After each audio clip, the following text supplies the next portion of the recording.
ബഹുമാനപ്പെട്ട മെത്രാപ്പൊലീത്ത തിരുമേനി, പ്രിയപ്പെട്ട തിത്തോസ് തിരുമേനി, ബഹുമാനപ്പെട്ട വൈദികരെ, സേവികാ സംഘത്തിൻ്റെ ഭാരവാഹികളെ, പ്രിയ മാതാപിതാക്കളെ, കുട്ടികളെ, തിരുമേനി പ്രസംഗിച്ചപ്പോൾ ഞാൻ തിരുമേനിയോട് പറഞ്ഞു, വലിയൊരു ചലഞ്ചാണ് മുന്നോട്ട് വെച്ചത്.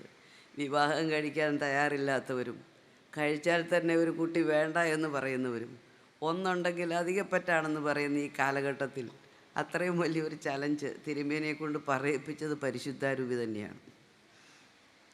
ഇനി ഇന്നത്തെ വചനത്തിലേക്ക് കയറാം.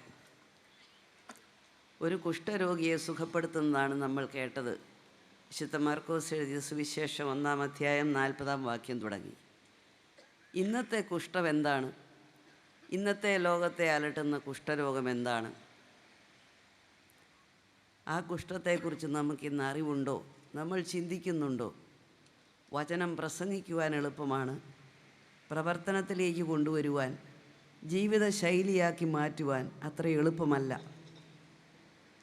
അതുകൊണ്ട് തന്നെ പലരും എന്നോട് പറഞ്ഞു, പ്രത്യേകിച്ചും തോമസ് പി ജോർജ് അച്ഛനോടൊക്കെ ഞാൻ സംസാരിച്ചു. നേരെ എല്ലാവരും പറഞ്ഞു, വചനം എല്ലാവരും ഇവിടെ പ്രസംഗിക്കുന്നുണ്ട്, നല്ല ഹൈ ലെവല്, തിയോളജിക്കലി, ബിബ്ലിക്കലി.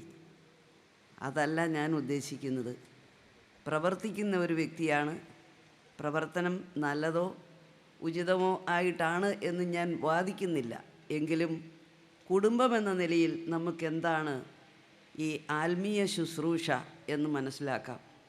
ഈ കൂട്ടായ്മ വലിയൊരു കൂട്ടായ്മയാണ്. എനിക്കറിയാം, മാർത്തോമാ സഭ വളരെ ഒരു എലൈറ്റ് ഗ്രൂപ്പാണ്. നല്ല വിദ്യാഭ്യാസമുള്ളവർ, വചനം പഠിച്ചിട്ടുള്ളവർ, മിഷനറി സ്പിരിറ്റ് ഉള്ളവർ, 104 വർഷങ്ങൾക്ക് മുമ്പ് സ്ത്രീകളെ ശാക്തീകരിച്ചുകൊണ്ട് സേവികാ സംഘം തുടങ്ങിയവർ. ഒരു സഭയ്ക്കും അങ്ങനെ ഒരു ഹിസ്റ്ററി കേരളത്തിൽ പറയാനില്ല. പക്ഷേ ഇന്ന് നമ്മൾ വീണ്ടും ചോദിക്കേണ്ടത് ഒരു അവെയർനെസ്സാണ്. എവിടെ നിൽക്കുന്നു ഓരോ മാർത്തോമാ സഭയിലെ കുടുംബങ്ങളും? കുടുംബത്തിലാണ് സഭയുടെ അസ്ഥിവാരമിരിക്കുന്നത്. ഓരോ കുടുംബത്തിലും എങ്ങനെയുള്ള ഒരു ആത്മീയ ജീവിതമാണ് നയിക്കുന്നത്? അധിഷ്ഠിതമായ ഒരു ആത്മീയ ജീവിതം കുടുംബാന്തരീക്ഷത്തിലുണ്ടോ? ഏത് തരത്തിലുള്ള കുഷ്ഠമാണ് നമ്മുടെ കുടുംബങ്ങളെ ഇന്ന് ബാധിച്ചിരിക്കുന്നതെന്ന് ചിന്തിക്കുക. അവിടെ സുഖപ്പെടണമെങ്കിൽ കുഷ്ഠരോഗി വന്ന് ചോദിച്ചു. യേശു എന്നുമുണ്ട്. അവിടെ നിന്നും സ്നേഹനിധിയാണ്, കരുണാമയനാണ്. അവിടുത്തെ കൃപ നിരുപാധി ഒഴുകിക്കൊണ്ടിരിക്കുകയാണ്. പക്ഷേ അവിടുത്തെ അടുക്കൽ നമ്മൾ ആരെങ്കിലും വ്യക്തികളെ എത്തിക്കണം. കുഞ്ഞുങ്ങളെ എത്തിക്കണം, ബലഹീനരായിട്ടുള്ളവരെ എത്തിക്കണം, കുഷ്ഠം ബാധിച്ചവരെ എത്തിക്കണം. ഇന്നത്തെ ഏറ്റവും വലിയ കുഷ്ഠം എന്ന് പറയുന്നത് സെൽഫിഷ്നെസ്സാണ്, ഈഗോ, സ്വാർത്ഥത. ഈ സ്വാർത്ഥതയ്ക്ക് അടിമപ്പെട്ടവൻ സ്വാർത്ഥനാണ് എന്ന് സമ്മതിക്കുമോ? ഈ കുഷ്ഠരോഗി സമ്മതിച്ചു താൻ കുഷ്ഠരോഗിയാണ് എന്ന്.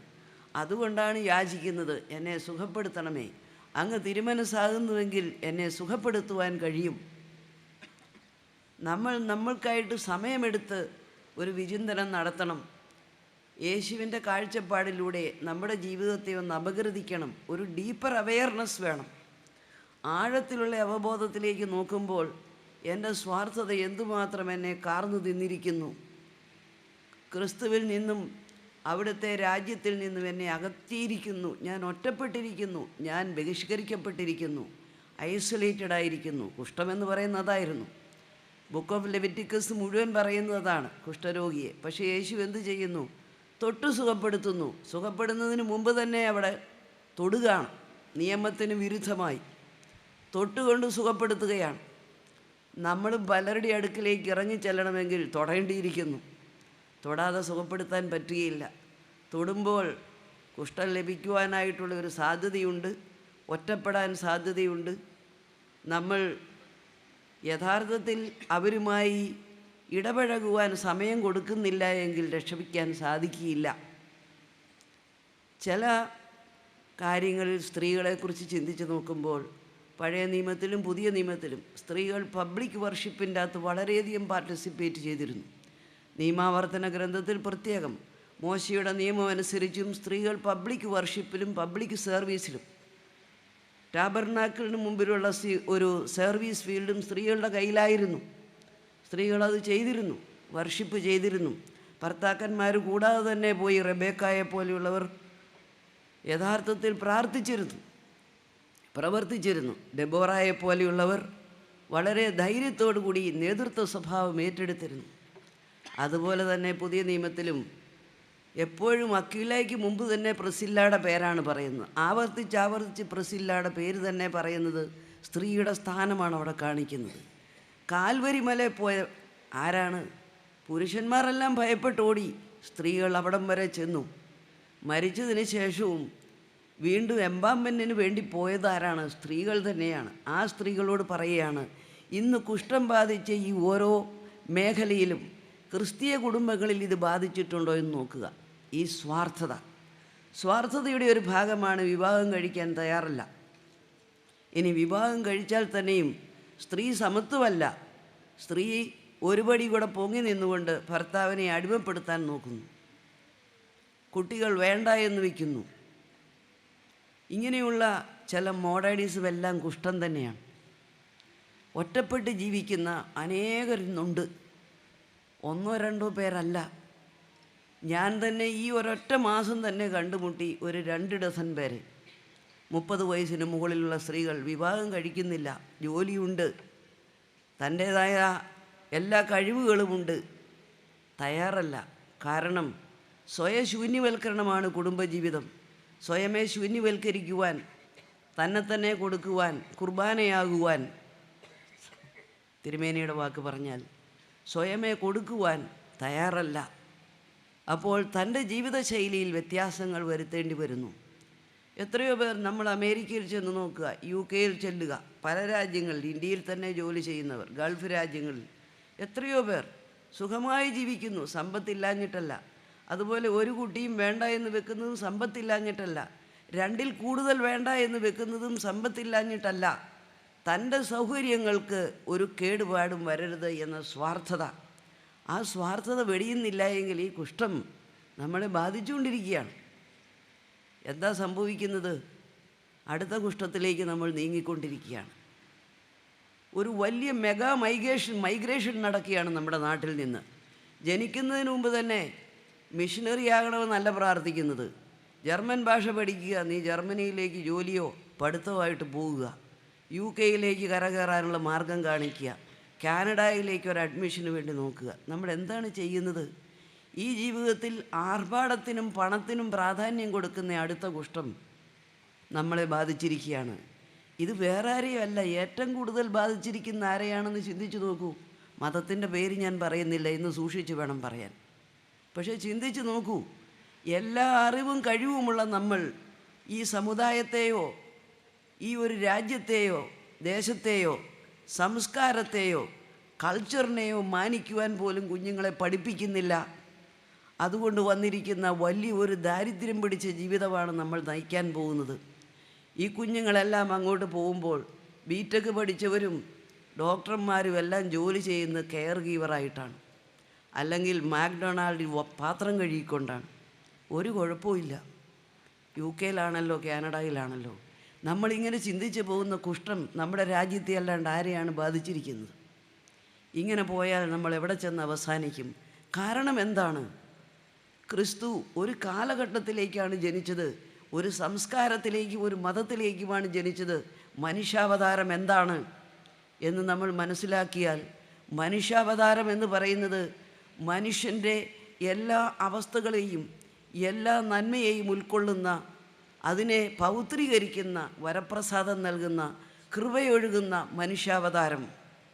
നമ്മൾ നമ്മുടെ ഈ ജീവിതാവസ്ഥയും സാഹചര്യത്തെയും വെറുത്തുകൊണ്ട് പണത്തിനും സുഖസൗകര്യത്തിനും മാത്രം പ്രാധാന്യം കൊടുത്ത് നമ്മളെ തന്നെ കളഞ്ഞു കുളിക്കുകയാണ്.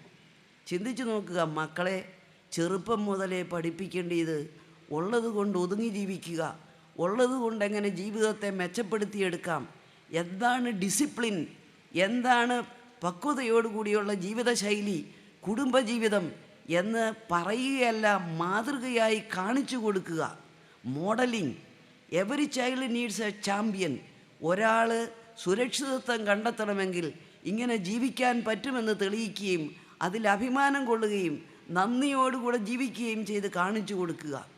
അതാണ് വേണ്ടിയത്. ആർഭാടവും സ്വാർത്ഥതയും 2 കുഷ്ഠങ്ങൾ കഴിയുന്നു. മൂന്നാമത് നമ്മൾ ചിന്തിച്ച് നോക്കുക, എന്താണ് സംഭവിക്കുന്നത്? Addiction, digital abuse, lack of digital hygiene. എന്തുമാത്രമാണ് നമ്മൾ മൊബൈൽ ഫോൺ ഉപയോഗിച്ചുകൊണ്ട് ഇൻസ്റ്റഗ്രാം, പോണോഗ്രഫി, ഫേസ്ബുക്ക്, എത്രമാത്രം സമയമാണ് കുട്ടികൾ ചെലവഴിക്കുന്നത്. ഈ ബ്ലൂ ലൈറ്റ് എല്ലാം തലയിൽ കയറിയിട്ട് ഉറക്കക്കുറവ്, ADHD, ഹൈപ്പർ ആക്ടിവിറ്റി, കുട്ടികൾക്ക് എന്തെല്ലാം തകരാറാണ്. മെമ്മറി വരെ കുറയുന്നു, ഉറക്കം കുറയുന്നു, പെരുമാറ്റ വൈകല്യങ്ങൾ വരുന്നു. എത്രമാത്രം കുട്ടികളെ ഇത് ബാധിക്കുന്നു. കാരണം അമ്മമാരും അപ്പന്മാരും അങ്ങോട്ടും ഇങ്ങോട്ടും തിരിഞ്ഞിരുന്ന് തോണ്ടിക്കൊണ്ടിരിക്കുകയാണ്. ഒരു വീട്ടിൽ ഒരാൾ കയറി വന്നാൽ പോലും നോക്കുകയില്ല. ആളുകൾ സംസാരിച്ചുകൊണ്ടിരിക്കുന്നിടത്ത് തന്നെ ഓണാക്കിയിട്ടുകൊണ്ട് വലിയ സ്വരത്തിൽ അവരുടേതായ തോന്നിവാസങ്ങൾ കേട്ടുകൊണ്ടിരിക്കുകയാണ്. ഒരുതരം മാഡ് ഹൗസ് പോലെയാണ്. നമുക്ക് എന്ത് ചെയ്യണമെന്നറിഞ്ഞുകൂടാ. പറഞ്ഞു കൊടുത്താൽ നമ്മൾ മോഡേൺ അല്ല, നമുക്ക് ജീവിക്കാൻ അറിയത്തില്ല എന്നുള്ള മട്ടാണ്. നമ്മുടെ മാതൃകയാണ്. നമ്മൾ കുട്ടികളുടെ മേൽ നിയന്ത്രണം വയ്ക്കുന്നില്ല. മാതൃത്വവും പിതൃത്വവും ഒരധികാരമാണ്, ഒരവകാശമാണ്, ദൈവത്തിൽ നിന്നുള്ള പവറാണ്. Every power is from God, it is given by God. പിതാവായ ദൈവത്തിൻ്റെ സൃഷ്ടികർമ്മവും പുത്രനായ ദൈവത്തിൻ്റെ രക്ഷാകർമ്മവും പങ്കുചേരുന്നവരാണ് മാതാപിതാക്കൾ. അത് കൈമാറുന്ന കുട്ടികളുടെ മേൽ നിങ്ങൾക്ക് അവകാശമുണ്ട്. അവർക്ക് എന്തെല്ലാം ബിടെക്കുകൾ ഉണ്ടെങ്കിലും, എന്തെല്ലാം ടെക്നോളജിക്കൽ അറിവുണ്ടെങ്കിലും ആ അറിവിനെ ഭയപ്പെടരുത്. നിങ്ങളുടെ അവകാശവും അധികാരവും ഉപയോഗിക്കണം. കുട്ടികളുടെ മേൽ നിയന്ത്രണം വയ്ക്കണം. അരമണിക്കൂർ നിൻ്റെ ഹോംവർക്ക് ചെയ്യാം, അരമണിക്കൂർ നിനക്ക് മൊബൈൽ കൂടെ ഫോൺ വിളിക്കണമെങ്കിൽ അതിൽ കൂടുതൽ പറ്റുകയില്ല, ഇഞ്ഞ് തരിക, വെക്കുക. കുട്ടികളുടെ മേൽ ഇന്ന് നിയന്ത്രണം മാതാപിതാക്കൾക്കില്ല. കുട്ടികൾ മാതാപിതാക്കളെ ഭീഷണിപ്പെടുത്തിക്കൊണ്ട് ജീവിക്കുകയാണ്. ഇതാണ് നടക്കുന്നത്. മാതാപിതാക്കളങ്ങ് ചുങ്ങിപ്പോവുകയാണ്, കൂനിപ്പോവുകയാണ്. ഞങ്ങൾ വിചാരിക്കുന്ന എന്താണ്? അവർ പറയുകയാണ്, ഞങ്ങൾ വിചാരിക്കുന്നത് ഞങ്ങളെക്കാളല്ല ഇതറിയാം, അവൻ മിടുക്കനാണ്, അവൻ ഇത് പഠിച്ചിട്ടുണ്ട്, അത് പഠിച്ചിട്ടുണ്ട്, അങ്ങനെ അങ്ങ് പൊക്കിപ്പിടിക്കേണ്ട യാതൊരു ആവശ്യവുമില്ല. ഇത് കൂടുതൽ പഠിക്കും. But science is A myth. ഇന്ന് പറയുന്നത് നാളെ തെറ്റാന്ന് പറയുന്നതാണ് സയൻസ്. അത്രയേ ഉള്ളൂ സയൻസ് എന്ന് പറയുന്നത്. അതുകൊണ്ട് അത്രയും പേടിക്കേണ്ട ആവശ്യമില്ല. അതിൽ കൂടുതൽ ജീവിത അനുഭവജ്ഞാനം നിങ്ങൾക്കുണ്ട്, അതിൽ കൂടുതൽ അധികാരം നിങ്ങൾക്കുണ്ട്. നിങ്ങളാണ് കുട്ടിയെ ജനിപ്പിക്കാൻ ദൈവവുമായിട്ട് പാർട്ട്ണർഷിപ്പ് എടുത്തവർ. ആ ഒരു അവകാശം വെച്ചുകൊണ്ട് നിങ്ങളുടെ പണവും നിങ്ങളുടെ അധ്വാനവും കൊണ്ടാണ് ഈ കുട്ടികൾ ജീവിക്കുന്നതും വളരുന്നതും പ്രാർത്ഥിക്കുന്നതും പഠിക്കുന്നതും സ്കൂളിങ്ങും എല്ലാം നടക്കുന്ന. ആ ഒരു അധികാരം ഉപയോഗിക്കുവാൻ നിങ്ങൾ മടി കാണിക്കരുത്. തോന്നിവാസം ജീവിക്കുവാൻ അനുവദിക്കരുത്. ഇത്രമാത്രം ഈ ഡിജിറ്റൽ അഡിക്ഷനുള്ള ഒരു രാജ്യം കാണുകയില്ല. 210 million people are addicted to media, social media. ഇതാണ് ഇന്നത്തെ സ്ഥിതി എന്ന് പറയുമ്പോൾ ചിന്തിച്ച് നോക്കുക, എന്തുമാത്രം പേർ ഓസ്ട്രസൈസ് ചെയ്ത് പോയിരിക്കുന്നു. നോർമൽ ഹെൽത്തി ലൈഫിൽ നിന്ന് ഒറ്റപ്പെടുന്നതെല്ലാം കുഷ്ഠമല്ലേ? മറ്റെന്താണ് ഇതിന് കൊടുക്കാവുന്ന ഓമന പേര്? ഇതിനെ ഒന്നും ഡെവലപ്മെൻ്റ് എന്ന് പറയാൻ പാടില്ല. മനുഷ്യൻ്റെ ആരോഗ്യവും ആയുസ്സും കെടുത്തിക്കളയുന്ന, ബന്ധങ്ങൾ നശിപ്പിക്കുന്ന, അഡിക്റ്റഡ് ആക്കുന്ന ഇങ്ങനെയുള്ള പോണോഗ്രഫിയിൽ വന്നിട്ട് വിവാഹം കഴിച്ചവരും കൗൺസിലിങ്ങിന് വരുമ്പോൾ പറയുകയാണ് അവർക്ക് പാർട്ട്ണറിലല്ല ഇൻട്രസ്റ്റ്, പോണോഗ്രഫിയിലാണ് ഇൻട്രസ്റ്റ് എന്ന് പറഞ്ഞുകൊണ്ട് ഭാര്യമാരും ഭർത്താക്കന്മാരും വരുന്നു. ഈ ഗതികേടാണ് സംഭവിക്കുന്നത്. ഇങ്ങനെയുള്ള ഒരു അവസ്ഥയിലേക്ക് നമ്മുടെ രാജ്യം നീങ്ങിക്കൊണ്ടിരിക്കുന്നു എന്ന് പറയുമ്പോൾ നമ്മൾ തന്നെ അതിൽ മുൻപന്തിയിൽ നിൽക്കുന്നവരാണ് എന്ന് മറക്കരുത്. അതുകൊണ്ട് തന്നെയാണ് എനിക്കറിയാം, എന്നേക്കാൾ ബൈബിൾ പഠിച്ച ഒത്തിരി പേർ നിങ്ങളുടെ കൂടെയുണ്ട്, തിയോളജി പഠിച്ചവരുണ്ട്. പക്ഷേ ഒരു പരിധിവരെ എന്നെ വിളിക്കാൻ കാരണവും സാമൂഹ്യമായി ഇടപെടുമ്പോൾ ഒത്തിരി സംഭവങ്ങൾ എനിക്ക് പറയാം. പക്ഷേ ഞാൻ എല്ലാവരുടെയും പ്രൈവസി എടുത്ത് കാണിക്കാനല്ല പോകുന്നത്, വിപുലീകരിക്കുന്നില്ലെങ്കിലും ഇതൊന്നും കെട്ടുകഥകളല്ല. എത്രയോ പേർ ഇങ്ങനെ ജീവിതത്തിൽ നിന്ന് വഴിതെറ്റിപ്പോയിരിക്കുന്നു. അത് മനസ്സിലാക്കണം. ഈ സോഷ്യൽ മീഡിയയുടെ അതിപ്രസരം കൊണ്ട് അതിൽ കംപ്ലീറ്റ്ലി അഡിക്റ്റഡായിട്ട് കണ്ടമാനം ടാബും മൊബൈലും ഫോണല്ല, അതിലുള്ള എല്ലാ ആപ്പുകളും ഉപയോഗിച്ചുകൊണ്ട് എന്തെല്ലാം വൃത്തികേടുകളാണ് ഇന്ന് ഈ നാട്ടിൽ നടക്കുന്നത്. എത്രയോ പേരാണ് ഞങ്ങളുടെ നാട്ടിൽ തന്നെ നടക്കുന്നത്. എവിടെയെല്ലാം നിന്നുകൊണ്ട് ചൈനീസ് ഉപകരണങ്ങൾ ഉപയോഗിച്ച് മൊബൈലോട്ട് ആപ്പ് ഘടിപ്പിച്ചിട്ട്, ഡ്രോൺ വരെ ഘടിപ്പിച്ചിട്ട് എന്തെല്ലാം വൃത്തികേടുകളാണ്. എല്ലാവരും കുളിക്കുന്നതും ടോയ്ലറ്റിൽ പോകുന്നതും എല്ലാം കണ്ടു നടക്കുന്ന എത്രയോ ചെറുപ്പക്കാർ. അവർ സമയം കൊല്ലുന്നത് ഇങ്ങനെയാണ്. നിങ്ങളിതൊന്നും അറിയുന്നില്ലാഞ്ഞിട്ടായിരിക്കാം പക്ഷേ കുട്ടികളുടെ മേലൊരു നിയന്ത്രണം വേണം, ഒരു അധികാരം ഉപയോഗിക്കണം, ഒരു സ്ട്രക്ചേർഡ് ലൈഫ് പഠിപ്പിക്കണം, ഒരു ഡിസിപ്ലിൻ നിങ്ങളുടെ അവകാശമാണ്. ആത്മീയമായിട്ടുള്ള ശിക്ഷണം, അതാണ് കൃപയൊഴുകാനുള്ള ഒരു മാർഗം. സാക്രമെൻറ്റ്സ് മാത്രം പോരാ, നിങ്ങളൊരു സാക്രമെൻറ്റായി മാറണം, നിങ്ങൾ ഒരു വരപ്രസാദ ചാനലായി മാറണം. അതാണ് മാതാപിതാക്കളുടെ ഇന്നത്തെ വിളി. അത് മനസ്സിലാക്കുക. അല്ലാത്ത പക്ഷം കുഞ്ഞുങ്ങളെ നഷ്ടപ്പെടുന്നു. ഒരു ജോലി ജർമ്മനിയിലോ UK-യിലോ കിട്ടി എന്നുള്ളതിലല്ല ആശ്വസിക്കേണ്ടത്. നിങ്ങൾ വളർത്തുന്ന കുട്ടികൾ മനുഷ്യത്വം വിടാതെ ക്രിസ്തുവിൽ വിശ്വസിച്ചുകൊണ്ട് മൂല്യങ്ങൾ മുറുകെ പിടിച്ചുകൊണ്ട് എത്തിക്കൽ ലൈഫ് നയിക്കുന്നു, മോറൽ ലൈഫ് നയിക്കുന്നു എന്നതിലാണ് നിങ്ങൾ സന്തോഷിക്കേണ്ടത്. യേശു പറഞ്ഞതുപോലെ ശിഷ്യന്മാർ തിരിച്ചു വന്നപ്പോൾ പറഞ്ഞു, പാമ്പിനെ പിടിച്ചു, പിശാചിനെ പിടിച്ചു, രോഗം സുഖപ്പെട്ടു. അതിലല്ല സന്തോഷിക്കേണ്ടത്. നിങ്ങൾ സന്തോഷിക്കേണ്ടത് നിങ്ങളുടെ പേര് സ്വർഗത്തിൽ എഴുതപ്പെട്ടിരിക്കുന്നു. ഓരോ കുഞ്ഞിനെയും വളർത്തുമ്പോൾ അതാണ് നമ്മൾ സ്വർഗത്തിൽ ഒരുമിച്ച് കണ്ടുമുട്ടേണ്ടവരാണ്. അതിനുള്ള ഭാഗ്യം നമ്മൾക്ക് ലഭിക്കണമെങ്കിൽ ഓരോ കുട്ടിയെയും ശിക്ഷണത്തിൽ വളർത്തുക. അടുത്ത കുഷ്ഠം എന്താണ്? കുടുംബജീവിതത്തിലേക്ക് കയറുക. അമ്മായിമ്മയ്ക്ക് മരുമകളെ കാണരുത്. മരുമകൾ എന്താ ചെയ്യുന്നത്? ചേട്ടൻ്റെയോ അനിയൻ്റെയോ ഭാര്യമാരെ കണ്ണെടുത്ത് കാണരുത്, വീട്ടിൽ കയറ്റുകയില്ല. എന്താ സംഭവിക്കുന്നു ഇവിടെ? വീണ്ടും സ്വാർത്ഥതയും അഹംഭാവവും ഈഗോയും എല്ലാം കൂടെ കൂടിയിട്ടുള്ള സ്വന്തം സാമ്രാജ്യം കെട്ടിപ്പടുക്കുക. എന്തെല്ലാം എഴുതി മേടിക്കാവോ എഴുതി മേടിച്ചോളുക. അമ്മയും അപ്പനെയും വാർദ്ധക്യത്തിൽ നോക്കത്തില്ല.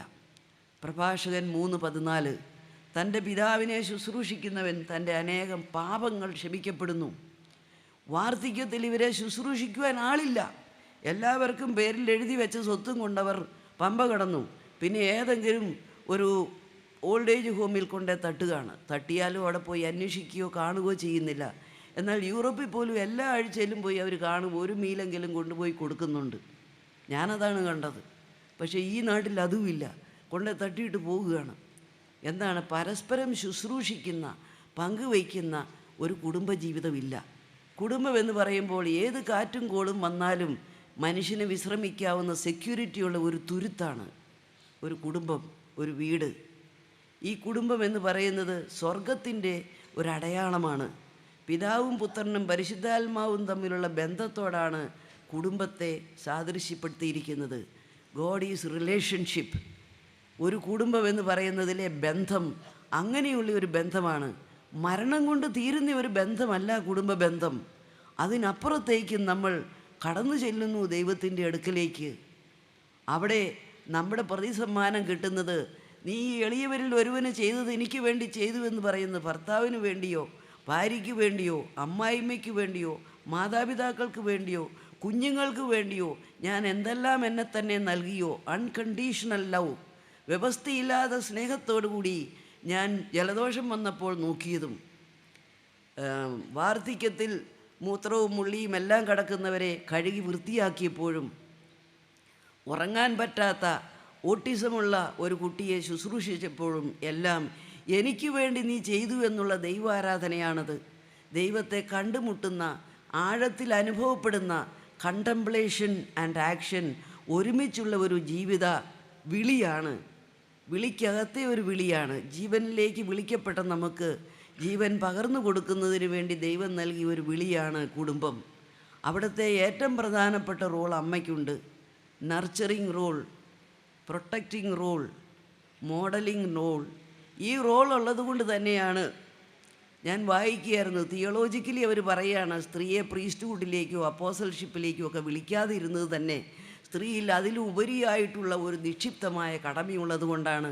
മനുഷ്യജീവൻ്റെ നിലനിൽപ്പും അതിൻ്റെ തുടർച്ചയും കുടുംബത്തിൻ്റെ നിലനിൽപ്പും സുരക്ഷിതത്വവും കണ്ടുകൊണ്ട് തന്നെയാണ് യേശുവും അത് ചെയ്തത്. എന്താണ് സ്ത്രീയുടെ റോൾ എന്ന് പറയുന്നത്? ഈ കുടുംബത്തിൻ്റെ നിലനിൽപ്പും വളർച്ചയുമാണ്. ഒരു തലമുറയെ തലമുറയായി കൊണ്ടുപോകണമെങ്കിൽ സ്ത്രീയുടെ സാന്നിധ്യം അനിവാര്യമാണ്. അവിടെ സ്ത്രീ കൊടുക്കേണ്ട സമയവും കൂർമ്മതയും അർത്ഥവത്തായിട്ടുള്ള സാന്നിധ്യവും നഷ്ടപ്പെടുവായതുകൊണ്ടാണ് മിനിസ്റ്റീരിയൽ ലെവലിലേക്ക് അധികം ഇടപെടാതെ ഇംബാലൻസ് ഉണ്ടാക്കാതിരിക്കുവാൻ, ഇംബാലൻസ് സൃഷ്ടിക്കാതിരിക്കുവാനായിട്ടാണ്. അത് നമ്മൾ മനസ്സിലാക്കണം. പക്ഷേ സേവികാ സംഘം പോലെയുള്ളവർ സമയം കണ്ടെത്തി അതിൻ്റെ ഇടയ്ക്ക് പോയുള്ള സേവനം ചെയ്യുകയാണ്. സേവനം ചെയ്യുന്നത് ജോലിയായിട്ട് മാത്രമല്ല, പ്രാർത്ഥിക്കുക. കുടുംബ പ്രാർത്ഥനയുണ്ടോ എന്ന് നോക്കുക. എത്ര കുടുംബങ്ങളിൽ ഇന്ന് കുടുംബ പ്രാർത്ഥന ഇല്ലാത്തതുണ്ടെന്നും ഉള്ളതുണ്ടെന്നും നിങ്ങളൊന്ന് നോക്കിക്കേ. കുടുംബ പ്രാർത്ഥന ഇല്ല എങ്കിൽ പിന്നെ എങ്ങനെയാണ് കുടുംബം ഒരുമിച്ച് നിലനിൽക്കും? ദുഃഖവും പ്രയാസങ്ങളും പ്രതിസന്ധികളും വരുമ്പോൾ ഉപവാസവും പ്രാർത്ഥനയുമാണ് മനുഷ്യനെ പിടിപ്പിച്ച് നിർത്തുന്നത്, വേറൊന്നുമല്ല. നല്ല അയൽവാസികളാണ് പിടിപ്പിച്ച് നിർത്തുന്നത്. അങ്ങനെ അയൽവാസികളോടൊരു സഹാനുഭൂതിയുണ്ടോ, ഒരു പങ്കുവയ്ക്കലുണ്ടോ എന്ന് നോക്ക്. അനുജനോടും അയൽവാസിയോടും കരുണ കാണിക്കാതെ എങ്ങനെ ദൈവത്തിൽ വിശ്വസിക്കും? യോഹന്നാൻ്റെ ലേഖനവും വായിച്ചു നോക്കുക. അവൻ കള്ളനാണ്. കാണപ്പെടുന്ന സഹോദരനെ സ്നേഹിക്കാത്തവൻ എങ്ങനെ ദൈവത്തെ സ്നേഹിക്കും? അവൻ കള്ളനാണ്. സത്യമാണത്. അപ്പോൾ യഥാർത്ഥത്തിൽ കുടുംബത്തിൽ ഒരു മാതൃക കാണിച്ചു കൊടുക്കണമെങ്കിൽ കുടുംബജീവിതത്തിന് വളരെ പ്രാധാന്യം കൊടുക്കണം. ഇന്ന് ജോലിയിലുള്ള അഡിക്ഷൻ, പണമുണ്ടാക്കുന്നതിലുള്ള താല്പര്യം, വെറുതെ എന്തൊക്കെയാണ് നമ്മൾ എന്തൊക്കെയോ കാര്യങ്ങളിലൂടി സന്തോഷം കണ്ടെത്തുന്നതൊന്നും നോർമലായിട്ടുള്ള സംഗതികളല്ല. സകുടുംബമായിട്ട് ഒന്ന് ഉല്ലസിക്കുക, ബർത്ത്ഡേകൾ ഘോഷിക്കുക, വിവാഹ ആനിവേഴ്സറികൾ ഘോഷിക്കുക, അയൽവാസിയുടെ സന്തോഷത്തിൽ പങ്കാളിത്തം ചെല്ലുക, അവരുടെ ദുഃഖത്തിൽ പങ്കാളിയാകുക, കുടുംബത്തിലെ മറ്റ് ചാർച്ചക്കാരുമായി പങ്കിടുക, ആരെങ്കിലും പ്രതിസന്ധിയിലോ ദാരിദ്ര്യത്തിലോ ഉണ്ടെങ്കിൽ സഹായിക്കുക. ഇതെല്ലാമാണ് ആധ്യാത്മികത എന്ന് പറയുന്നത്. വിശുദ്ധി എന്ന് പറയുന്നത് ദൈനംദിന ജീവിതത്തിൽ കാണിക്കുന്ന ഈ ഒരു പരോപകാരം, ഈ പരഹൃദയജ്ഞാനം, ഈ പങ്കുവയ്ക്കലാണ് എന്ന് നമ്മൾ മറക്കരുത്. അതാണ് നമ്മൾ കാണുന്നത്. ഏലീശ ഗർഭിണിയാണെന്ന് അറിയുന്ന മറിയം എത്രയോ മൈലുകൾ താണ്ടിയാണ് ഏലീശയെ ശുശ്രൂഷിക്കുവാൻ പോകുന്നത്. തൻ്റെ വാർദ്ധക്യത്തിൽ ഗർഭം ധരിച്ചു എന്നറിഞ്ഞുകൊണ്ട് പോവുകയാണ്. ഓരോന്നും നമ്മൾ വായിക്കുമ്പോൾ നമുക്ക് മനസ്സിലാക്കാൻ സാധിക്കും ആർക്ക് വേണ്ടി ഉപകാരം ചെയ്യുക എന്ന്. കാനായിലെ കല്യാണ വിരുന്നിൽ വീഞ്ഞ് തീർന്നു പോയി എന്ന് കാണുമ്പോൾ അവിടെ മേരി ഇടപെട്ടുകൊണ്ട് യേശുവിൻ്റെ ആദ്യത്തെ അത്ഭുതം, കുടുംബത്തോട് കാണിക്കുന്ന ഒരു പ്രതിബദ്ധതയാണ് വിശുദ്ധി എന്ന് പറയുന്നത്. ആ വിശുദ്ധിയിലാണ് കുട്ടികളെ വളർത്തേണ്ടത്. ആ മാതൃകയാണ് കാണിച്ചു കൊടുക്കേണ്ടത്. ഇതെല്ലാം രക്ഷാകര മാർഗങ്ങളാണ്, വിശുദ്ധീകരണത്തിൻ്റെ മാർഗങ്ങളാണ്, വരപ്രസാദത്തിൻ്റെ മാർഗങ്ങളാണ്. ഇങ്ങനെയാണ് ദൈവകൃപ നമ്മളിലേക്ക് ഒഴുകുന്നത്. അവിടുത്തെ സ്വീകരിക്കുന്നവർ ഈ ഒരു അടയാളമായി മാറണം. സമൂഹത്തിൽ ഇങ്ങനെയൊരു അടയാളം നമ്മൾ കാണിച്ചു കൊടുക്കുന്നില്ല എങ്കിൽ നമ്മുടെ ജീവിതം വ്യർത്ഥമായി പോവുകയാണ്. ഇനി അടുത്ത കുഷ്ഠരോഗം എന്താണെന്ന് നോക്കുക. ഞാൻ നോട്ട് ചെയ്തിട്ടുണ്ട്, ചില അമ്മായിമ്മമാർ സ്വന്തം മക്കളെ പുകഴ്ത്തി പറഞ്ഞുകൊണ്ടിരിക്കും. എൻ്റെ അടുക്ക കൗൺസിലിംഗ് വരുന്ന സ്ത്രീകൾ പറയും, അമ്മായിമ്മയ്ക്ക് എന്നെ കണ്ണെടുത്ത് കാണരുത്, എന്തെല്ലാം ഞാൻ ചെയ്തു കൊടുത്താലും മകളെ പൊക്കി പറഞ്ഞുകൊണ്ടിരിക്കുക, മകൾക്കുള്ളത് മാറ്റി വെച്ചുകൊണ്ടിരിക്കുക, മകളുടെ മക്കളെ വരുമ്പോൾ പൊക്കി പിടിച്ചുകൊണ്ടിരിക്കുക, എൻ്റെ മക്കളെ എടുക്കുകയില്ല, എന്നോടൊരു നല്ല വാക്ക് പറയുകയില്ല, എനിക്കൊരു സ്വാതന്ത്ര്യം തരികയില്ല, ഞാൻ ചെയ്ത് ഒരു നന്മ പ്രവർത്തിക്കും ഒരു അഫർമേഷൻ, ഒരു വലിഡേഷൻ, ഒരു ഊന്നൽ, ഒരു അംഗീകാരം, ഒരു പ്രോത്സാഹനം, നല്ല വാക്ക് പറയുകയില്ല. നിങ്ങൾ ചിന്തിച്ച് നോക്കണം, നിങ്ങളും ഒരു കാലത്ത് അമ്മായിമ്മയല്ലായിരുന്നല്ലോ, മരുമകളല്ലായിരുന്നോ? മകളായിരുന്നു, മരുമകളായിരുന്നു. മറക്കരുത്. എല്ലാവർക്കും സ്നേഹം വേണം. സ്നേഹം മാത്രമേ നിലനിൽക്കുന്നതുള്ളൂ. ഏറ്റവും വലിയ കൃപയുടെ സാധ്യത സ്നേഹത്തിലാണ് അടങ്ങിയിരിക്കുന്നത്. ആ സ്നേഹം പെരുമാറ്റത്തിലും വാക്കിലും മറക്കരുത്. ചിലപ്പോൾ സ്ത്രീകളുടെ നാക്ക് ഭയങ്കര നാക്കാണ്. അത് മനുഷ്യരെ വേദനിപ്പിക്കുന്നു, മുറിവേൽപ്പിക്കുന്നു. അത് മനുഷ്യർക്ക് ആയുഷ്കാലം ചിലപ്പോൾ മറന്നു പോകാൻ പോലും പറ്റുന്നില്ല. അത്രമാത്രം വലിയ വൂണ്ടുണ്ടാക്കുന്നു. അങ്ങനെയൊന്നും സൃഷ്ടിക്കരുത്. ഞാൻ കൗൺസിലിങ്ങിൽ കേട്ടിട്ടുള്ളതാണ്, അമ്മായിമ്മ മരിച്ചു എങ്കിലും എനിക്ക് മറക്കാൻ പറ്റുന്നില്ല. ആ അമ്മായിമ്മ എന്നോട് പറഞ്ഞ ചില വാക്ക്, എന്നോട് കാണിച്ച ചില ദ്രോഹം. എനിക്ക് പിന്നെ നമ്മളിരുന്നുകൊണ്ട് ഗ്രീഫ് തെറപ്പി കൊടുക്കുകയാണ്. എങ്ങനെയാണ് മോളെ ക്ഷമിക്കേണ്ടത്? ക്ഷമിക്ക്, വ്യവസ്ഥയില്ലാതെ ക്ഷമിക്ക്. നമ്മൾ അറിഞ്ഞോ അറിയാതെയോ തെറ്റുകൾ ചെയ്യുന്നു, അറിവില്ലായ്മയായിരിക്കാം, അല്ലെങ്കിൽ കുട്ടിക്കാലത്തുണ്ടായ അരക്ഷിതത്വം കൊണ്ടായിരിക്കാം. പിന്നീട് പണം ഉണ്ടായിട്ടും നിങ്ങൾക്ക് ഭക്ഷണം തരാതിരുന്നതോ, നിങ്ങളെ കട്ടിലെ കടത്താതിരുന്നതോ, നിങ്ങൾ കടന്നിരുന്ന മുറി തുറന്നിട്ട് വെച്ചതോ, എന്തൊക്കെയാണെങ്കിലും എന്തെല്ലാം വൃത്തികേടുകൾ കാണിച്ചാലും അത് ക്ഷമിക്ക് എന്നല്ലാണ്ട് നമ്മൾ പിന്നെന്താ പറയുക? ഇതെല്ലാം കാണിക്കുന്ന അമ്മായിമ്മമാർ ഇന്നുമുണ്ട്. ഇത്രമാത്രം പുരോഗമിച്ചിട്ടും നമ്മുടെ നാട്ടിൽ ഇതാണ് സംഭവിക്കുന്നത്. പിന്നെ പള്ളിയിൽ പോകുന്നത്, ഞായറാഴ്ച പള്ളിയിൽ പോകുകയല്ലാത്ത എത്രയോ സത്യക്രിസ്ത്യാനികൾ. ഞാൻ അത്ഭുതപ്പെട്ടു പോകുന്നു. നോയമ്പ് നോക്കിയില്ല, പോട്ടെ. വീട്ടിൽ പ്രാർത്ഥനയില്ല, പോട്ടെ എന്ന് പറയാൻ പറ്റത്തില്ല. ഒരുമിച്ച് പ്രാർത്ഥിക്കാത്ത കുടുംബം എങ്ങനെ തൻ്റെ പ്രശ്നങ്ങൾ ഒരുമിച്ച് പരിഹരിക്കും? എങ്ങനെ ദൈവത്തിൽ ആശ്രയിച്ചുകൊണ്ട് പ്രതിസന്ധികളെ തരണം ചെയ്യും? പ്രത്യാശ നഷ്ടപ്പെടാതെ ജീവിക്കും? പറ്റുകയില്ല. പ്രാർത്ഥിക്കണം. കുടുംബ പ്രാർത്ഥനയും അതുപോലെ സന്ധ്യാപ്രാർത്ഥനയും അതുപോലെ തന്നെ ഞായറാഴ്ച കുർബാന കാണാൻ പോവുക. ചിലർക്കതിന് നേരമില്ല.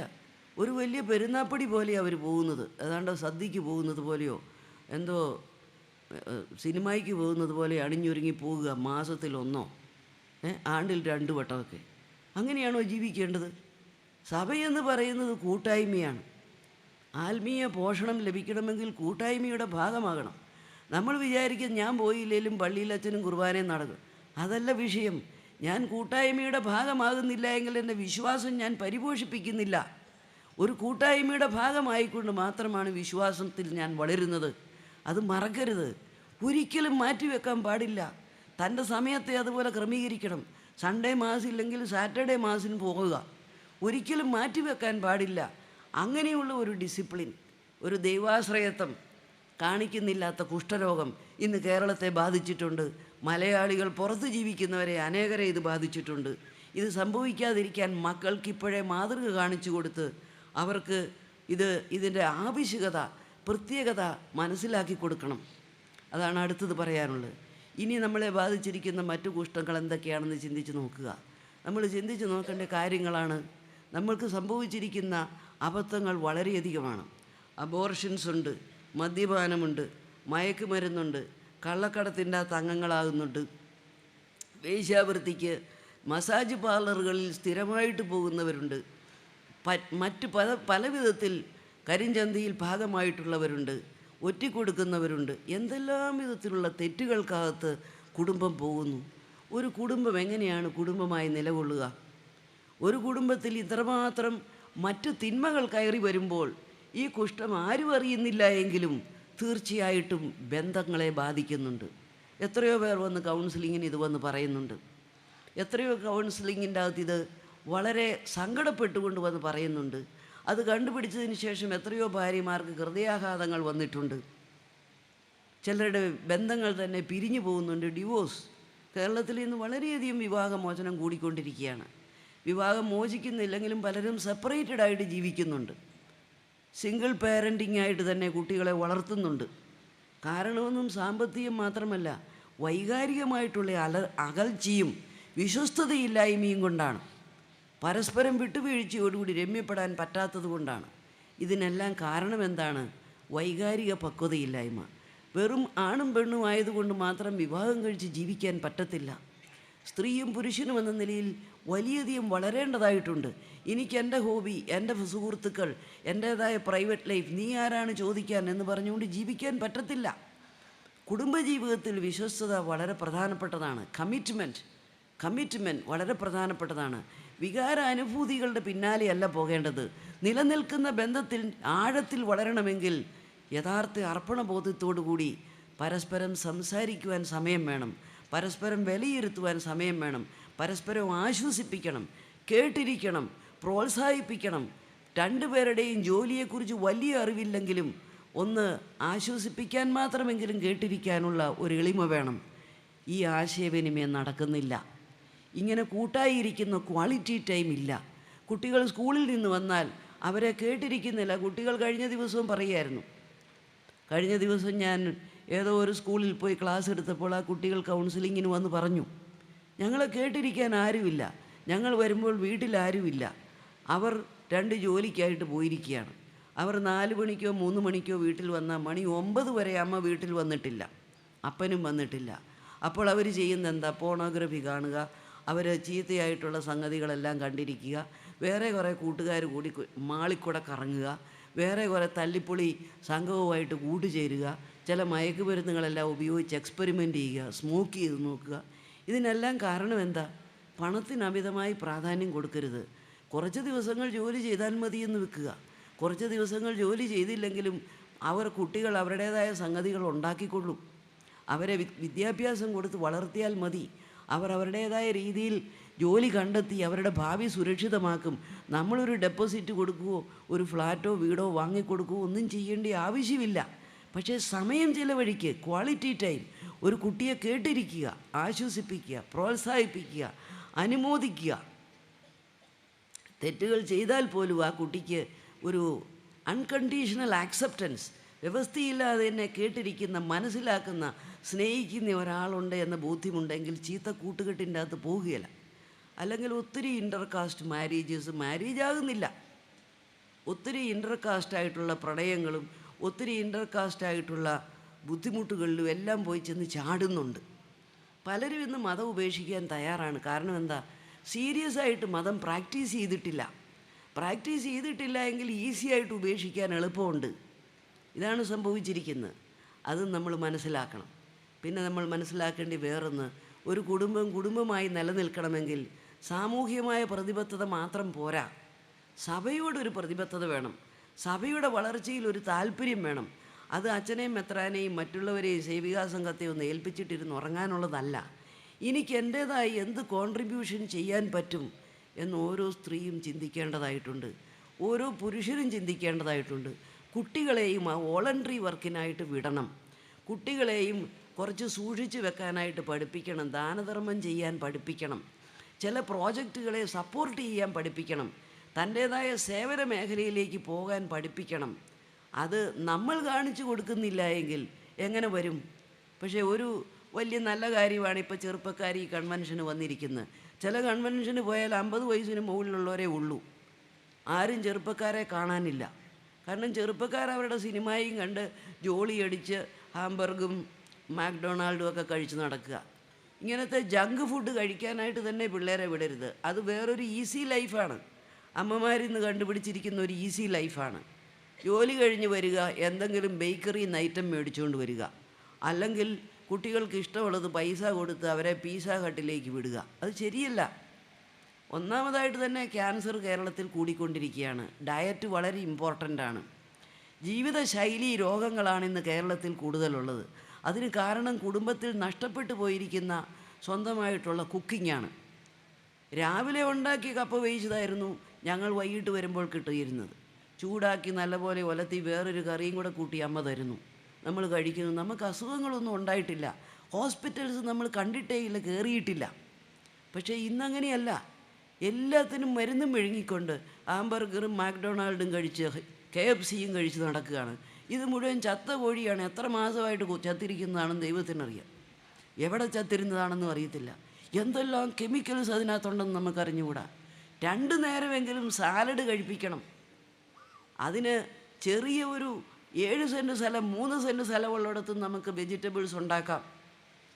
ഒരു ഹോബിയായിട്ട് പ്രകൃതിയോട് അടുക്കും തോറും ദൈവത്തോട് അടുക്കുന്നു.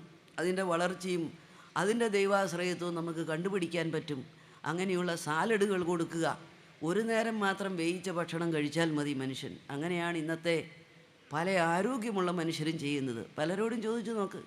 അങ്ങനെയും ജീവിക്കാം. ആരോഗ്യത്തിന് ഒരു കുഴപ്പവും പറ്റുന്നില്ല. പലർക്കും പുരുഷന്മാരുടെ ഇടയിൽ ഇന്ന് എൻലാർജ്ഡ് പ്രോസ്റ്റേറ്റ്, സ്ത്രീകളുടെ ഇടയിൽ ഇന്ന് uterine cancer and breast cancer and ovarian cyst. ഇതിനെല്ലാം ഞങ്ങൾ ട്രീറ്റ്മെൻറ്റ് കൊടുക്കുന്നത് വെറും പച്ച കഴിപ്പിച്ച് മാത്രം. 40 ദിവസം പച്ച കഴിക്കുമ്പോൾ ഇതെല്ലാം കീഴോട്ട് പോകുന്നു. എന്തുകൊണ്ട്? പോകാൻ കാരണമുണ്ട്. പച്ചക്കറികളും പച്ച ഭക്ഷണവും സാലഡും ഫ്രൂട്ട്സും മാത്രം കഴിക്കുമ്പോൾ സെറട്ടോണിൻ എന്ന് പറയുന്ന ന്യൂറോ ട്രാൻസ്മിറ്റർ ചെറുകുടലിലും വൻകുടലിലുമാണ് കൂടുതൽ ഇത് ഉൽപ്പാദിപ്പിക്കുന്നത്. മനുഷ്യൻ്റെ ടെൻഷൻ കുറഞ്ഞു, ഡിപ്രസീവ് ട്രെൻഡ് പോയി. ഡിപ്രസീവ് ട്രെൻഡ് കൊണ്ടാണ് നമുക്ക് ഡയബറ്റിക് വരുന്നത്, കൊളസ്ട്രോൾ കൂടുന്നത്, BP കൂടുന്നത്, ഹാർട്ട് അറ്റാക്ക് വരുന്നത്. ഇതിനെല്ലാം പ്രിവെൻറ്റ് ചെയ്യാം ഡയറ്റ്. പക്ഷേ ഈ ഡിസിപ്ലിൻ കുട്ടികളെ പഠിപ്പിക്കണമെങ്കിൽ നമുക്ക് ഡിസിപ്ലിൻ വേണം. നമ്മൾ സമയത്ത് വീട്ടിൽ വന്ന് 3 പേരും കൂടെ ഒരുമിച്ചൊന്ന് കുക്ക് ചെയ്തേ. അല്ലാണ്ട് ഭർത്താവിനെ കൊണ്ട് പാത്രം കഴിയിപ്പിക്കുകയും ഞാൻ KFC മേടിച്ചുകൊണ്ട് വരിക, അങ്ങനെയല്ല ചെയ്യേണ്ടത്. ഇന്ന് മോഡേണാണെന്ന് പറഞ്ഞ് എന്തെല്ലാം തോന്നിവാസം ഓരോ വീടുകളിൽ നടക്കുന്നത്.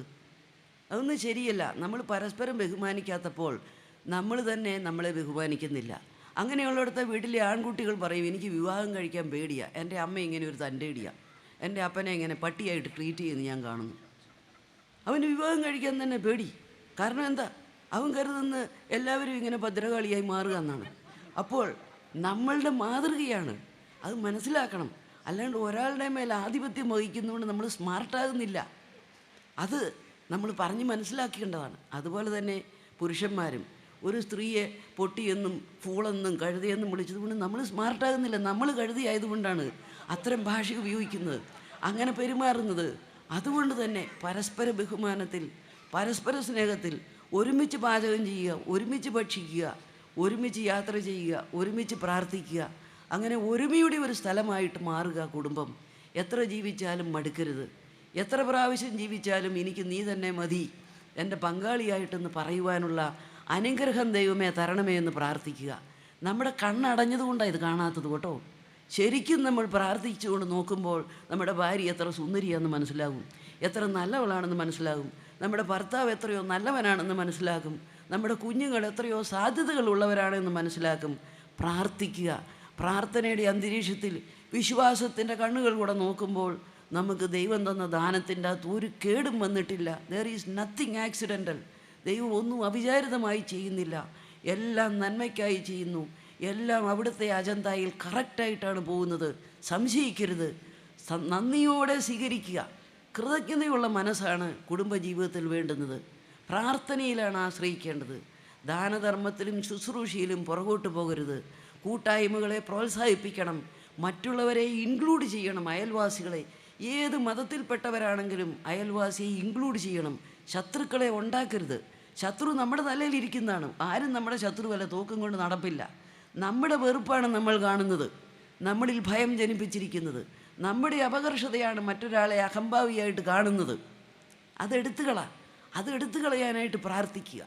അപ്പോൾ എളിമയോടുകൂടി തമ്പുരാൻ്റെ തിരുവിഷ്ടം നിറവേറ്റിക്കൊണ്ട് നസ്രത്തിലെ കുടുംബം പോലെ അധ്വാനത്തിൻ്റെയും സ്നേഹത്തിൻ്റെയും പരസ്പരം കൊടുക്കലിൻ്റെയും കുർബാനയായി മാറുവാൻ, നമ്മളെ തന്നെ ഒരു ബലിയായി കൊടുക്കുവാൻ, ഈ കുഷ്ഠരോഗിയെ തമ്പുരാൻ സുഖപ്പെടുത്തിയതുപോലെ അനേകരെ കർത്താവിലേക്ക് കൊണ്ടുവരുന്ന കർത്താവിൻ്റെ തൊടൽ നമ്മുടെ സ്വാന്തന സ്പർശനത്തിലൂടെ അനേകർക്ക് എത്തിച്ചു കൊടുക്കുവാൻ, ആദ്യമേ കുടുംബത്തിൽ, പിന്നെ അയൽപക്കത്ത്, സ്വന്തം സഭയിൽ, സ്വന്തം ഇടവകയിൽ, പിന്നെ കണ്ടുമുട്ടുന്നവരിലെല്ലാം ഈ കുഷ്ഠം മാറ്റിപ്പോകുവാൻ നമ്മളെ ഇടയാക്കണമേ എന്ന് നമുക്ക് പ്രാർത്ഥിക്കാം. ദൈവം നമ്മെ ഓരോരുത്തരെയും അനുഗ്രഹിക്കട്ടെ.